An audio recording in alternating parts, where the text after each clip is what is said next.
Sinais e mais sinais.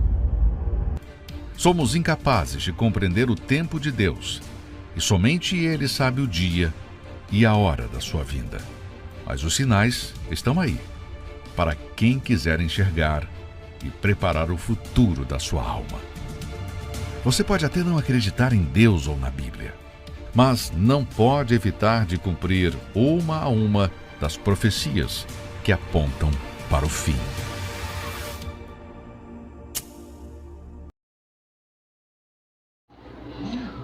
Olá, meu amigo, minha amiga.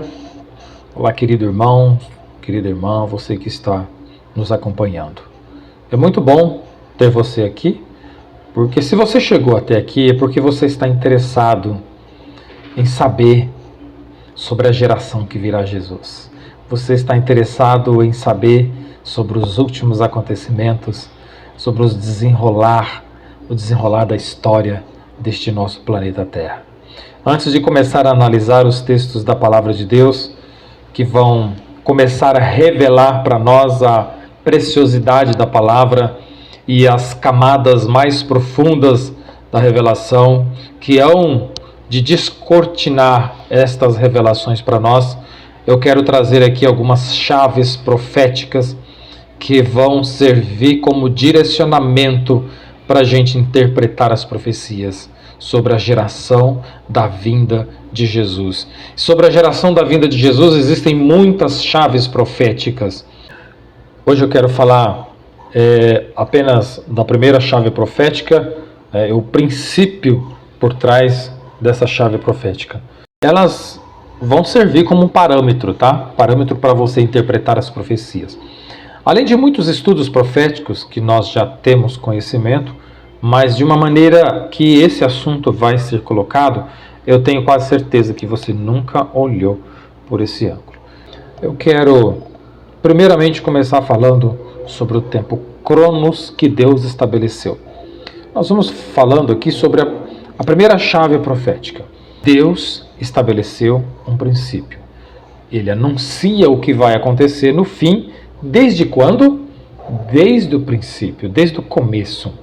E a palavra de Deus diz em Amós 3, 7 e 8, que Deus não fará nada sem antes anunciar aos seus servos, os profetas. Ou seja, esse é um princípio que Deus mesmo estabeleceu. É que tudo o que Ele vai fazer, Ele já anuncia antes. Ele não faz ninguém ser pego de surpresa. Então, agora eu quero que você entenda nessa primeira chave profética.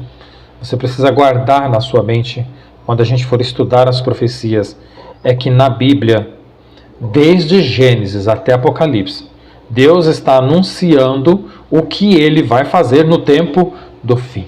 Desde o princípio, Ele já está anunciando o que Ele vai fazer no tempo do fim. E como que Deus anuncia estas coisas? Deus anuncia por meio de figuras de linguagem, por meio de parábolas, por meio de tipologias, ou aquilo que a gente costuma chamar de sombras e realidade. O texto bíblico para essa primeira chave, o primeiro texto que eu quero trazer aqui, é o texto de Isaías. Isaías 46, o verso 9 e o verso 10. Diz: lembrai-vos das coisas passadas, desde a antiguidade, que eu sou o Deus, e não há outro Deus, não há outro semelhante a mim, que anuncio o fim desde o princípio, e desde a antiguidade as coisas que não aconteceram, que digo, o meu conselho será firme, e eu farei toda a minha vontade. Olha, lembrai-vos disto. O que Isaías está dizendo aqui? Lembrem. Deus está usando o profeta para falar a sua palavra e dizendo: lembrar-vos disso, ou seja, trazei a memória. Olha só, é um memorial, assim como a ceia, né, que Jesus fez ali, ele fez como um memorial, né? Fazer isso em memória de mim, né? E ele diz: lembrai-vos das coisas passadas, que desde a antiguidade eu sou o Senhor e não há outro Deus, não há outro semelhante a mim. Eu anuncio o fim desde o começo. E Deus diz: as coisas que ainda não sucederam, eu farei toda a minha vontade. Então, imagine que Deus criou, estabeleceu todas as coisas e Deus determinou o fim dessas coisas. Então você consegue ter um entendimento das coisas que estão acontecendo e que estão para acontecer, apenas lendo, escutando, analisando as profecias e as coisas passadas, as coisas antigas, aquilo que foi revelado desde o princípio. Então, vamos começar a analisar, a ler a Bíblia e olhar para o começo para compreender o tempo do fim. Muitos começam estudando as profecias, se apegando apenas ali às profecias de Daniel e Apocalipse para poder entender a vinda de Jesus, para entender as coisas que estão acontecendo no tempo do fim, ou para entender o que vai acontecer no tempo do fim. Deus revelou o tempo do fim, desde o princípio, está estabelecido por Deus. Ele revela o fim desde o começo.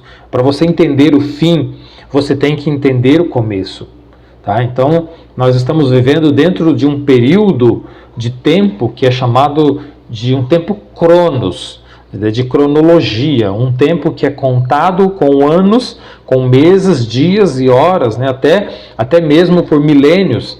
Então, esse tempo é um tempo contado, mas nós precisamos lembrar de uma coisa, que Deus não está dentro desse tempo contado.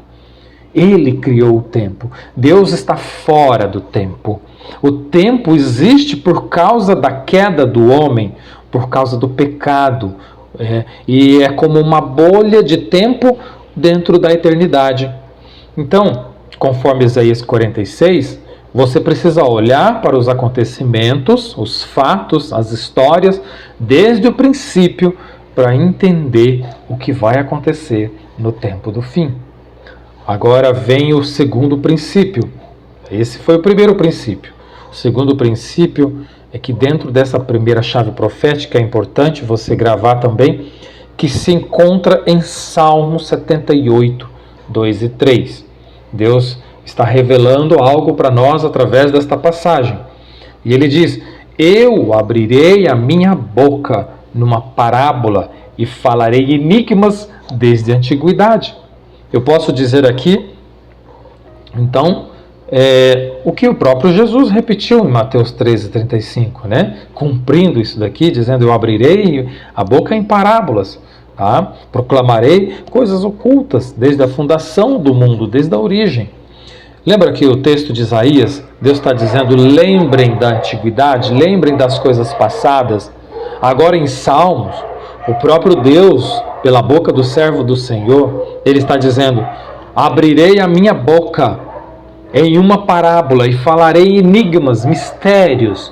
Olha que a palavra enigma, de novo aqui, o princípio por trás deste versículo é que Deus fala por meio de parábolas. Deus conta desde o princípio, desde a antiguidade, Ele está contando os mistérios que Ele fará nos últimos dias. E aí então entra a questão: aonde que estão estas parábolas? Quando a gente entra nos evangelhos, ali você vai ver Jesus contando parábolas, comparando essas muitas parábolas ao reino dos céus, como Deus conta os enigmas, os mistérios da antiguidade. Deus usa situações, Deus usa a vida de pessoas, de personagens, Deus usa as coisas que Ele está fazendo, histórias que foram vividas por pessoas. Deus usa situações que Deus operou no passado e o contexto de como Deus tratou com esses personagens, com essa situação, nestas histórias, para você olhar para ela e você ver que assim como, por exemplo, foi nos dias de Noé, será nos dias da vinda do Filho do Homem. Então você tem muitas histórias onde a gente vai encontrar a parábola na vida dos próprios personagens bíblicos. A Bíblia toda, ela é uma parábola apontando para o tempo do fim. Por exemplo, Jesus, em meio às suas falas, às suas pregações, Jesus diz que nenhum sinal seria dado ao povo incrédulo, senão um sinal de Jonas. Percebe que Jesus está dizendo que Jonas era um sinal que apontava para o Filho do Homem, para ele mesmo, para Jesus? Como assim? Jonas esteve 3 dias no ventre do peixe, nas profundezas dos oceanos, nos abismos dos mares, e Jesus está dizendo: esse é o sinal. Jonas esteve 3 dias na profundeza, no profundo abismo, e no 3º dia Jonas voltou. Assim acontecerá com o Filho do Homem. Jesus estava dizendo que Jonas é um sinal, uma parábola, uma sombra, uma tipologia cuja realidade ela se cumpre em Cristo. Então Cristo estaria 3 dias no sepulcro, na profundeza dos abismos, e no 3º dia, assim como Jonas volta, Jesus também volta. E olha que interessante, porque Jonas volta ao 3º dia e agora ele vai pregar não só ao povo, ao seu povo, mas ele vai levar a palavra aos gentios, aqueles que não conhecem. Exemplos assim como o de Jonas, Jesus usa a figura de Moisés também. Quando o povo foi rebelde nos dias de Moisés, as serpentes enviadas por Deus começaram a picar o povo e o povo começa a morrer no deserto por causa da sua rebeldia. E você começa a analisar que Moisés agora foi instruído por Deus, levantar um cajado com uma serpente de bronze, e o povo, quando olha para aquela serpente de bronze, a pessoa que olhasse para aquela serpente começava a ser curada. Aqueles que estavam morrendo são restaurados, e eles passam agora a ter uma vida nova, vida nova com Deus, Só que o que é interessante nesse texto é que você vai perceber que quando Jesus vem, Jesus vai mostrar que isso era uma parábola, isso que aconteceu lá no Antigo Testamento, enquanto o povo estava lá no deserto. Era uma figura de linguagem que Deus estava usando, uma figura real que aconteceu ali, mas que Deus estava apontando para ele, que seria levantado na cruz, e que todos aqueles que olhassem para ele, para Jesus, eles teriam a vida. Todos aqueles que foram picados pela serpente do pecado, pelo diabo, pela antiga serpente, eles agora, olhando para a cruz de Cristo, eles teriam a vida e a vida eterna. Então, por isso Jesus vai declarar o seguinte: assim como Moisés ergueu a serpente no deserto, importa que o Filho do Homem seja erguido, para que todo aquele que olhar para ele não pereça, mas tenha a vida eterna. Percebeu que aquele acontecimento de Moisés era uma parábola, era uma figura, era uma tipologia, era uma sombra, cuja realidade estava apontando para Cristo. Da mesma forma, o próprio Jesus, falando agora da sua segunda vinda, Jesus já estava anunciando a sua segunda vinda. Ele está dizendo o seguinte, que a vinda do Filho do Homem será como nos dias de Noé. Percebe quantas parábolas proféticas tem por meio da vida de personagens, de histórias relatadas na antiguidade, no princípio, e que estão apontando para o tempo do fim?